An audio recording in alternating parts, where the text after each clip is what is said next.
Shalom pemirsa CB Indonesia, dimanapun pemirsa sekalian berada. Senang sekali pada kesempatan yang indah kali ini, saya bisa berjumpa lagi bersama dengan pemirsa sekalian untuk membagikan pekabaran firman Tuhan yang terdapat di dalam buku Agama yang Bersinar. Buku ini dituliskan oleh Nyonya Ellen G. White, yaitu seorang penulis Amerika yang tulisannya diterjemahkan paling luas dan telah dipublikasikan dalam lebih dari 140 bahasa. Meskipun pendidikan formalnya berakhir pada usia 9 tahun, dia telah menulis lebih dari 100.000 halaman mengenai berbagai topik praktis yang sangat luas. Dituntun oleh Roh Kudus, dia meninggikan Yesus dan menunjuk kepada Alkitab sebagai dasar dari imannya. Nah, jadi Nyonya Ellen G. White ini selama masa hidupnya itu dia mendapatkan begitu banyak ilham langsung daripada Tuhan. Dan juga ketika dia mendapatkan penglihatan tersebut, dia menuliskannya ke dalam begitu banyak halaman-halaman yang disusun menjadi buku-buku yang bisa kita baca sampai dengan sekarang ini. Dan juga melalui buku-buku tersebut, apabila kita sungguh-sungguh untuk mempelajarinya dan juga mempraktikkan apa yang kita dapat di dalamnya, maka kita itu bisa menjadi sinar dimanapun kita berada. Pada kesempatan yang indah kali ini, bacaan kita berjudul Kita Akan Hidup Dalam Ciptaan Yang Baru. Saudara juga bisa mengambil Alkitab dan membuka di dalam kitab Yesaya 65 ayat 18. Tetapi bergiranglah dan bersorak-sorak untuk selama-lamanya atas apa yang kuciptakan. Sebab sesungguhnya aku menciptakan Yerusalem penuh sorak-sorak dan penduduknya penuh kegirangan. Kita masuk pada pembahasannya. Sebab sesungguhnya aku menciptakan langit yang baru dan bumi yang baru. Hal-hal yang dahulu tidak akan diingat lagi dan tidak akan timbul lagi dalam hati. Di sana, pikiran-pikiran kekal akan memandang kesukaan yang tidak pernah gagal mengenai kuasa penciptaan yang ajaib dan misteri kasih yang menebus. Tidak akan ada musuh yang kejam dan menipu, yang menggoda untuk melupakan Tuhan. Setiap bakat akan dikembangkan, setiap kemampuan akan dipertambahkan. Penambahan pengetahuan tidak akan meletihkan pikiran atau menghabiskan tenaga. Di sana usaha-usaha yang paling agung dapat dilakukan. Aspirasi yang paling tinggi dapat dicapai. Cita-cita yang paling tinggi diwujudkan. Dan di sana masih akan timbul ketinggian-ketinggian baru untuk diatasi. Keajaiban-keajaiban baru untuk dikagumi. Kebenaran-kebenaran baru untuk dipahami dan tujuan-tujuan baru yang memerlukan kuasa-kuasa pikiran, badan, dan jiwa. Nah, jadi di sini bagian judulnya saja dikatakan kita akan hidup dalam ciptaan yang baru. Jadi setelah kita mengalami kematian dan juga kedatangan Yesus yang kedua kali, maka di situ kita akan dihakimi melalui perbuatan-perbuatan kita selama masa kehidupan kita. Jadi ketika kita dihakimi dan juga kita diselamatkan, maka kita itu akan mengalami kehidupan yang baru, di mana kehidupan tersebut dikatakan bahwa pikiran-pikiran kekal kita akan memandang kesukaan yang tidak pernah gagal. Dan juga di sana itu tidak akan lagi ada musuh yang menipu kita untuk melupakan Tuhan kita. Jadi pikiran-pikiran kita yang dahulu itu pikiran-pikiran kita yang kotor, yang mengenal dosa, semuanya itu akan dihapuskan. Dan juga di sana itu di surga tidak akan ada musuh yang akan menggoda kita untuk melupakan Tuhan atau akan membuat kita untuk jatuh lagi ke dalam dosa. Sehingga semua yang kotor-kotor, semua yang tidak benar di dalam kehidupan kita, semuanya itu akan dilupakan, akan dihapuskan, dan kita itu hanya akan menjadi manusia yang baru, manusia yang lebih benar, yang hanya akan memuji dan memuliakan nama Tuhan.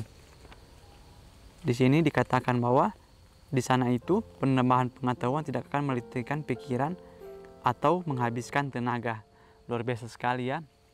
Ketika kita berada di surga, begitu banyak pengetahuan-pengetahuan yang baru yang bisa kita dapatkan.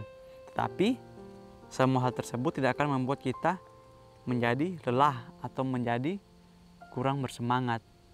Kita juga bisa melihat contohnya ketika kita berada di dalam kehidupan kita sekarang ini, ketika kita mempelajari suatu hal baru, pastilah kita menghabiskan waktu dan juga tenaga dan juga pikiran kita. Semuanya itu kita gunakan untuk mempelajari sesuatu yang baru, untuk mendapatkan pengetahuan yang baru.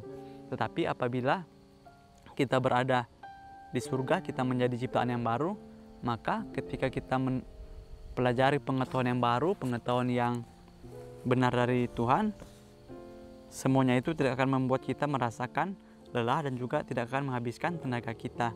Tapi kita itu hanya akan terus bersuka cita selama-lamanya. Usaha-usaha yang paling tinggi dan agung dapat dilakukan. Aspirasi yang paling tinggi dicapai dan cita-cita yang paling tinggi akan diwujudkan. Jadi kita hanya akan bersuka cita karena apa yang kita pikirkan di dunia ini mungkin begitu banyak pertanyaan-pertanyaan yang tidak bisa dijawab di dunia ini. Tetapi apabila kita menjadi orang diselamatkan, maka semuanya itu akan bisa kita tanyakan langsung kepada Tuhan, dan kita akan mendapatkan jawabannya. Segenap kekayaan alam semesta akan terbuka untuk pelajaran dan penyelidikan umat tebusan Tuhan. Tanpa dibelenggu oleh kefanaan, mereka terbang tanpa letih ke dunia-dunia yang jauh.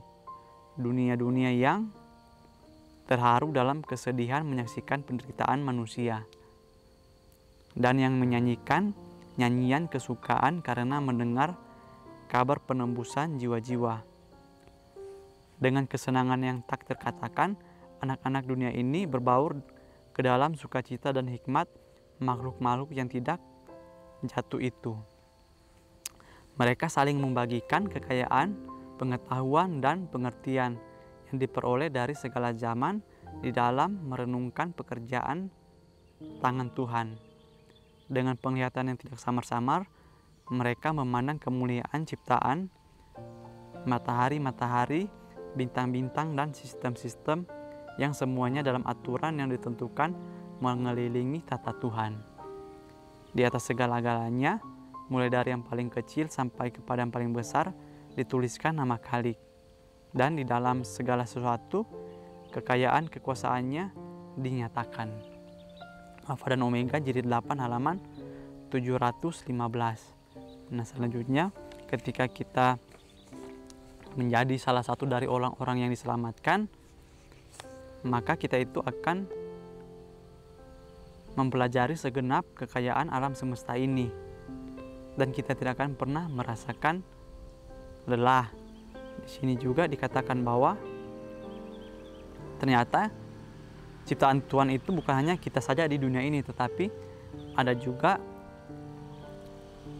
jiwa-jiwa yang lain, ciptaan yang lain yang tidak jatuh ke dalam dosa, sehingga ketika kita menjadi salah satu orang diselamatkan, maka kita itu bisa untuk berbagi pengalaman dengan makhluk-makhluk ciptaan Tuhan yang lainnya. Dan juga kita itu hanya akan mempelajari bagaimana kasih Tuhan itu yang besar dan menciptakan semuanya. Dan meskipun dia mengetahui kita ini manusia itu pasti akan mengkhianatinya atau kita akan jatuh ke dalam dosa, tetapi karena kasihnya dia itu memberikan kepada kita kuasa untuk memilih. Apakah kita mau untuk memilih melakukan kehendaknya atau kita memilih untuk melakukan kehendak kita. Sehingga apabila kita mau untuk melakukan kehendak Tuhan, maka pastilah kita itu bisa diselamatkan.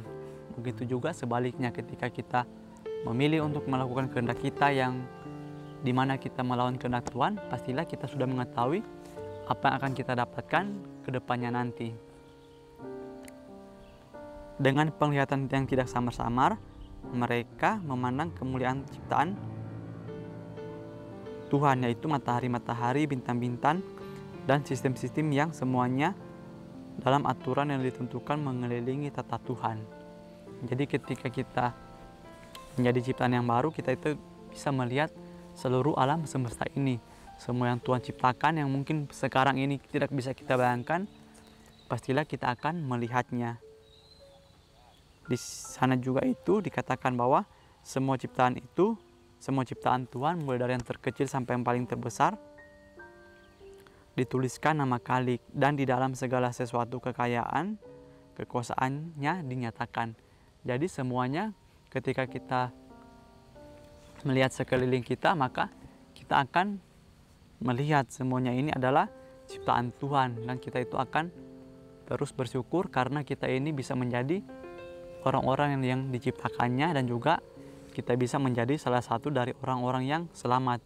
Sehingga ketika kita mendapatkan hidup yang baru, kita menjadi ciptaan yang baru,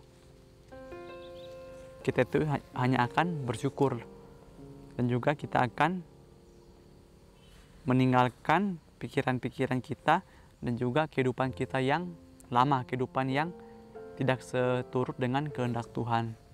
Mungkin ini saja bacaan yang bisa saya sampaikan pada kesempatan kali ini.